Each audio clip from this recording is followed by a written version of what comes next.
Bheemili assembly TDP అభ్యర్థి Ganta Srinivasarao nomination దాఖలు చేశారు. ఆర్టీఓ కార్యాలయం వరకు ర్యాలీగా వెళ్లిన గంటా 3 సెట్ల నామినేషన్ పత్రాలు రిటర్నింగ్ ఆఫీసర్కు సమర్పించారు.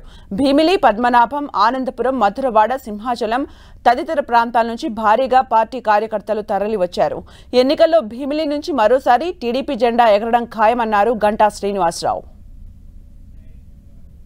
తెలుగుదేశం పార్టీ, జనసేన, భారతీయ జనతా పార్టీ కలిపి ఒక ఉమ్మడి మేనిఫెస్టో రిలీజ్ చేశారు. దాంతోపాటు లోకల్ కాన్స్టిట్యున్సీ మేనిఫెస్టో ఒకటి మేము నాయకులందరం కలిసి మాట్లాడి అలాగే పబ్లిక్లో ఫీడ్బ్యాక్ తీసుకొని అంటే ఏదో చిన్న కాలువ వేయాలి, డ్రైన్ కట్టాలి, రోడ్ వేయాలి కాకుండా మొత్తం ఓవరాల్గా కాన్స్టిట్యున్సీ ఫేస్ మార్చే అటువంటి ఇంపార్టెంట్ ఇష్యూస్. ఇప్పుడు మాకు చిల్లపేట చెరువు ఉంది, అటువంటి కొన్ని ఇంపార్టెంట్ ఇష్యూస్ కొన్ని ఉన్నాయి కాన్స్టిట్యున్సీ లెవెల్లో ప్రభావితం చేసాయి. అటువంటి అన్నీ కూడా ఒక లోకల్ మేనిఫెస్టో కూడా కాన్స్టిట్యున్సీకి ఒకటి త్వరలోనే మేము అందరం కలిపి రిలీజ్ చేయబోతా ఉన్నాం.